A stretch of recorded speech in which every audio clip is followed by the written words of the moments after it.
Como é o nome da senhora, perdão? Lucivânia, prazer em conhecê-la, viu? E que bom, Lucivânia, que você está tendo acesso a esse conteúdo aqui. Veja como isso está sendo precioso, né? Para você. E não sei se você lembra de um exemplo que eu dei mais cedo, da professora, né, que deixava as crianças irem para o banheirinho e ela não sabia porque ela não tinha recebido uma instrução, né? E agora você, como você falou, agora, poxa, agora eu já sei. Agora está sendo é como se um véu, né, saísse assim dos nossos olhos e a gente conseguisse enxergar claramente como as coisas estão acontecendo. E sabe, eu percebo aqui que eu estou diante de um exército, sabe? Eu estou diante de pessoas que não vão se conformar com essa realidade, que vão passar essa instrução para os pais, para as crianças, porque, gente, não é só um trabalho com as crianças, não. É também com a família. A família precisa estar envolvida na educação sexual, porque se você, assim, já é com todo o respeito que eu falo isso, né? Como você como profissional, como pedagoga, eu sei, como você falou aqui pela tua fala, eu percebo o esforço, o melhor, você deu o seu melhor dentro daquilo que você sabia, né? E eu vejo isso. Você está aqui, isso mostra que você está buscando o melhor para essas crianças, para a tua profissão, para ajudar essas famílias. E sabe, eu tenho certeza que o trabalho mais bem feito é quando envolve a família. Por quê? Porque como professor, eu falo porque eu sou professor. Se eu trabalho bem com a criança em algum aspecto e o pai diz totalmente o contrário, como é o pai que dá de comer para ele, ele vai respeitar muito mais a fala do pai do que às vezes a minha. Por quê? Porque é o pai que convive mais tempo com ele. Você entende o que eu estou falando?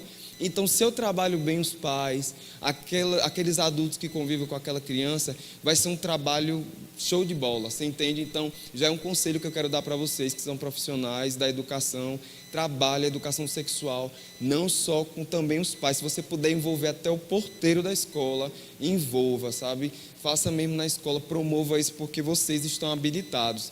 A gente veio para aqui, para essa cidade, para empoderar vocês mesmo, para entregar um certificado, dando a nossa cara a tapa mesmo, dizendo, Ana Juliana como médica, Michael como gerente do projeto, assistente jurídica aqui da área do direito, uma estudante de psicologia, a gente está botando a cara a tapa mesmo para dizer, olha, confie na palavra de Lucivânia, porque ela aprendeu com a gente e ela está com a capacidade para poder ajudar você com esse conhecimento. Então vão com fé, sabe, com a graça de Deus, confiando em Deus, porque você já tem esse poder com vocês, amém?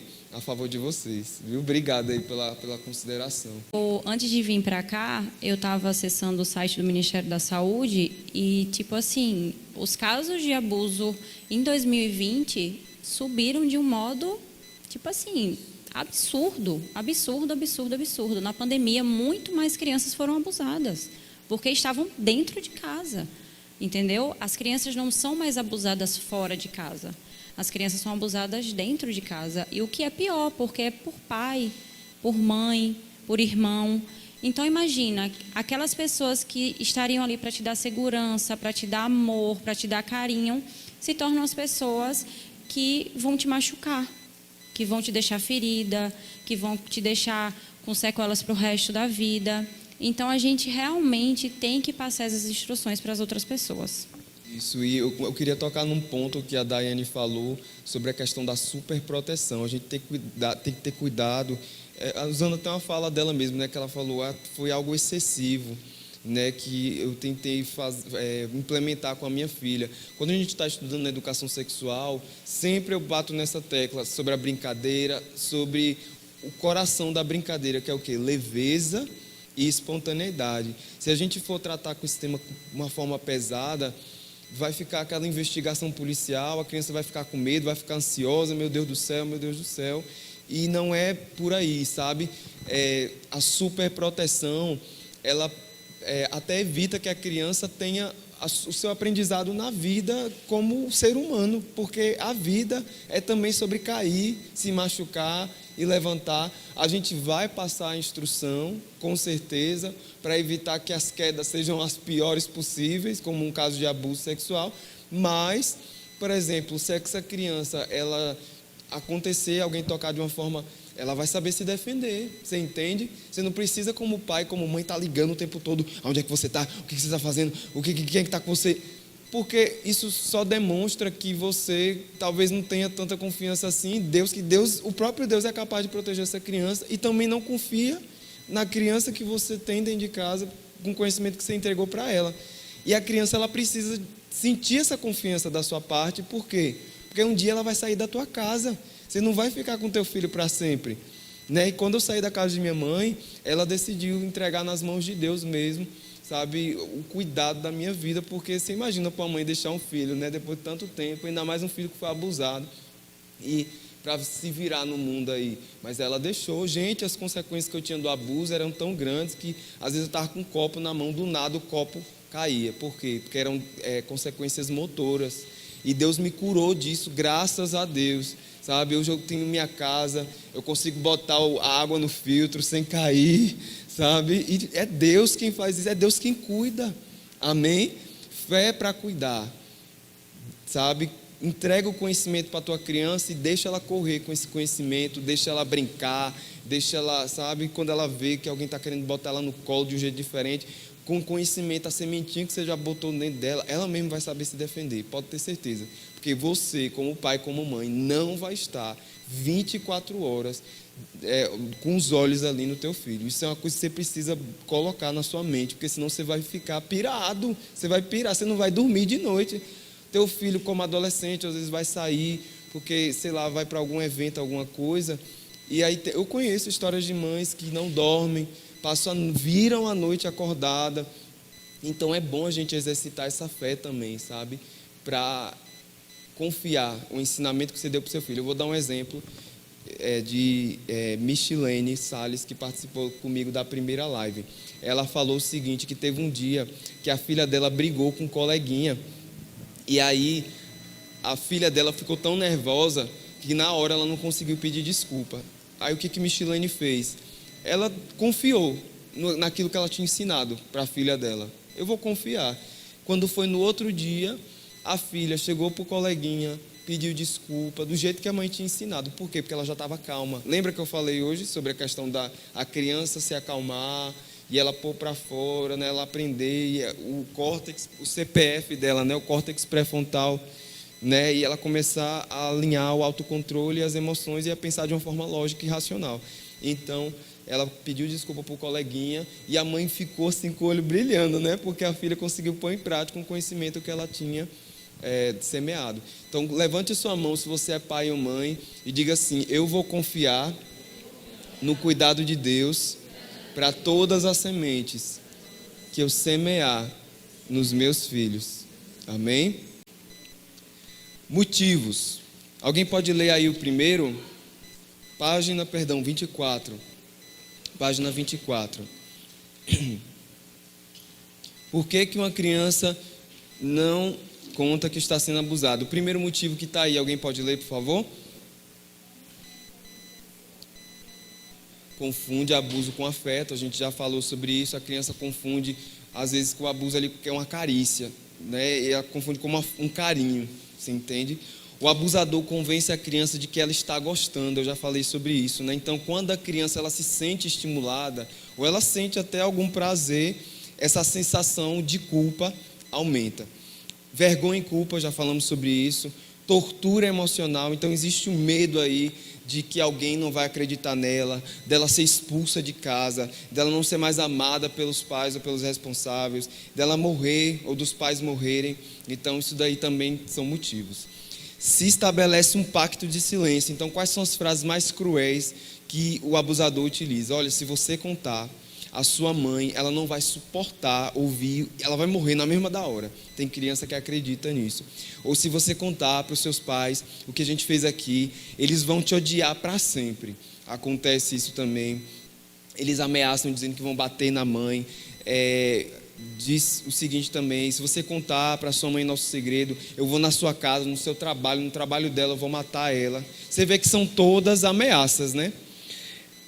Falando também, se você contar a nossa brincadeira, as pessoas elas vão ter nojo de você, elas não vão querer mais ficar perto de você. Você vê que isso alimenta também aquele sentimento de rejeição que a gente falou no início, né? Os seus pais, se você contar sobre os encontros que a gente está tendo, matam você, ninguém vai acreditar em você, adultos só acreditam em adultos e não em crianças. Então isso também são frases usadas. Se os seus pais descobrirem, vão te expulsar de casa, eu quero o melhor para você. Tem deles que ainda usa essa, eu quero o melhor para você, eu quero que você cresça logo. E esses toques vão fazer você crescer mais rápido. Tem abusadores que se utilizam como se aquilo fosse fazer o órgão sexual desenvolver. É uma mentira mesmo, para poder enganar a criança. Seus pais não se preocupam com você, eu me preocupo com você. Tem abusadores que entram por essa brecha da ausência dos pais e acabam dizendo esse tipo de frase aí. Eu sei que você fica triste com sua família, seus pais gritam com você e te batem, num lar onde existe muito grito, muito panela voando para cima, para baixo. Pronto, aí o abusador se aproveita de lares assim também, para poder dizer que ele ama mais a criança, ele não grita com a criança, ele ouve a criança, ele não bate nela. E ele fala, né, inclusive, dizendo que ele acha isso muito errado, você não merece ser tratado assim, por isso eu te dou esse carinho, sempre carinho bem aspeado, viu, gente? Você não pode contar para os seus amigos, senão eles não vão entender, eles vão ficar com raiva de você. Ele fala também, eu amo muito mais você do que os seus pais, eu brinco com você, eu lhe dou presentes, eu separo tempo para conversar com você. Você veja, é triste, né? Se aproveitando de situações mesmo na família e de uma falta que existe. E aqui tem exemplos, certo, de práticas que você pode, frases, né, que você pode utilizar, sabe? Nunca fale para a criança, meu filho, você me mata fazendo isso ou aquilo, porque senão você está reforçando essa fala do abusador, dizendo que se a criança contar, as pessoas vão morrer, né? Qualquer hora, tem mãe que fala isso também, né? Qualquer hora você vai me fazer eu morrer do coração. Gente, a criança, ela pega as coisas muito no natural, sabe? Ela pega no direto que você está falando. Se você falar que vai morrer, ela vai entender que você vai morrer mesmo, sabe? Porque a criança, ela pega muito no cru também. Então tem que ter cuidado com esse tipo de frase. Dizer, filha, eu odeio quando você faz isso. Isso é uma frase muito pesada. A palavra ódio é muito pesada. Outra coisa também, né? Você pensa que me engana, esse tipo de frase, né? Eu sei que você gosta de mentir. Pronto, você disse isso. Quando é que a criança vai falar para você e ela acreditar que ela está falando uma verdade para você? Você entende? Então já gera uma desconfiança, ok? Então, que mais que tem aqui de orientação? Não expresse que duvida de tudo o que sua criança fala. Não busque provar para ela que você descobre tudo e que é um bom detetive. Pode falar. Como é? Sim, sim. Sim. Justamente, você vê que a estrutura familiar saudável, ela é como se fosse um repelente, né? Como a gente usa para inseto. Repele abusadores mesmo. Ele não vai encontrar entrada se a tua família ela é bem. Então, vamos lá. Em momentos de raiva, escolha se acalmar primeiro. O teu autocontrole vai ser o autocontrole que a tua criança vai ter. Vai ser melhor também para você e para a criança. Sempre, sabe, fale para a criança, olha, quando alguém te disser que você não deve me contar alguma coisa, é sinal que essa pessoa não quer o seu bem. Outra frase também, não acredite nas pessoas que dizem que você não é bonito, que não vai conseguir realizar algo. Muitas pessoas falam coisas ruins, mas o que elas dizem não é verdade, necessariamente. Outra frase boa, sempre conte para mim aquilo que te incomoda, filho. O que te faz se sentir mal? Com o coração apertado, acelerado. Eu quero saber, eu sou tua mãe, eu estou aqui, sabe, eu sou teu pai. Você dizer para o seu filho, você é especial, eu te amo. É tão bom ser o seu pai e sua mãe. Sabe, filhos precisam ouvir isso, mesmo que pareça um óbvio, sabe? Mesmo que você dê presentes para ele, o óbvio, a gente falou isso, né? Precisa ser dito. Vamos dizer mais uma vez? O óbvio. Todos os dias, as crianças precisam saber que são amadas. Fale não só com palavras, mas também com atos de amor. Amém? E vocês têm um lindo exemplo aqui, viu? Na igreja de vocês. Pastor Leonardo e a irmã Cristina. Eles são pais que eu, conversando com eles e também convivendo com filhos, né? Rebeca e Jojó, que um casal aí que eu conheci, eu pude ver assim um fruto, né? da paternidade, da maternidade deles, que é maravilhoso. Então aprendam com eles. Vocês têm exemplos aqui, bons exemplos para vocês aprenderem. Amém?